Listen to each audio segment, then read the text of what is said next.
Donald Trump pulled out of the Republican primary debate on Fox News with this post on Truth Social saying, "So Fox News, which is down 37% in the ratings, doesn't cover my getting the Man of the Decade award because of my great trade policies in Michigan or my keynote speech for faith and freedom in DC, and then wants me to show up and get them ratings for their presidential debate where I'm leading the field by 40 points.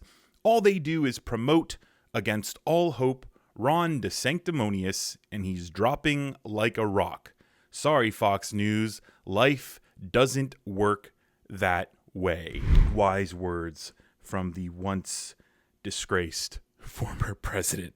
I mean, this is really just Donald Trump being a complete coward, taking his ball, going home when things don't work out his way or when he thinks he's going to lose. And he thinks he's going to lose because you have all of these other candidates, including his former vice president, who are lining up to debate him, and they are loaded with him causing the January 6th riot, him being impeached twice, him being convicted of sexual assault, fraud, him taking classified documents and sharing them and violating the Espionage Act and obstructing justice.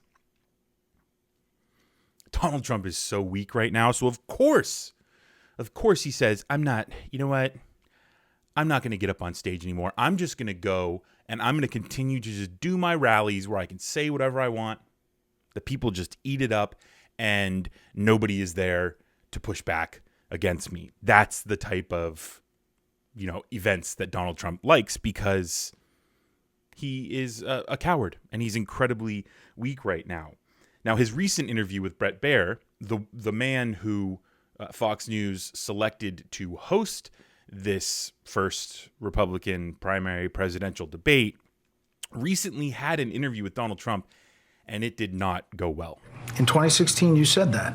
I'm going to surround myself with only the best and most serious people. Well, I did do that, and we had tremendous look. We had the best economy we've ever had. The world has ever seen. Your Vice President, Mike Pence, is running against you. Yeah. Your Ambassador to the United Nations, Nikki Haley, she's running against you. Your former Secretary of State, Mike Pompeo, said he's not supporting you. You mentioned National Security Advisor John Bolton. He's not supporting you either. You mentioned Attorney General Bill Barr, says you shouldn't be president again, calls you the consummate narcissist and troubled man. You recently called Barr a gutless pig. Your second defense secretary is not supporting you, called you irresponsible. This week, you and your White House called your White House Chief of Staff, John Kelly, weak and ineffective and born with a very small brain. You called your acting White House Chief of Staff, Mick Mulvaney, a born loser.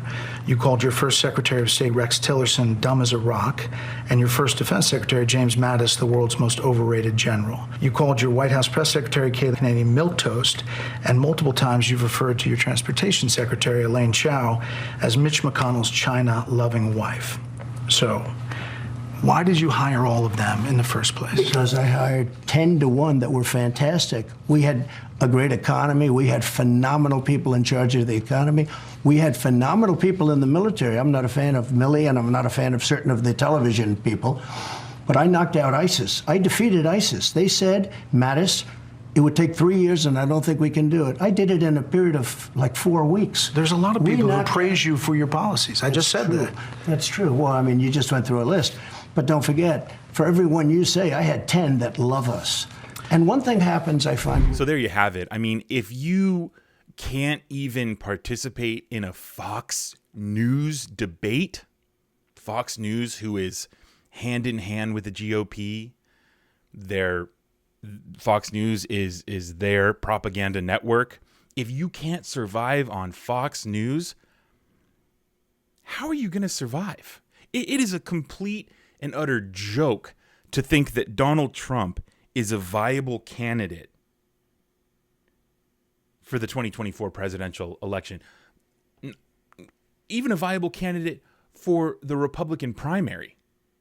This guy just wants to isolate himself, continue to raise money to fight his legal funds, and somehow he thinks that he may have a shot for 2024.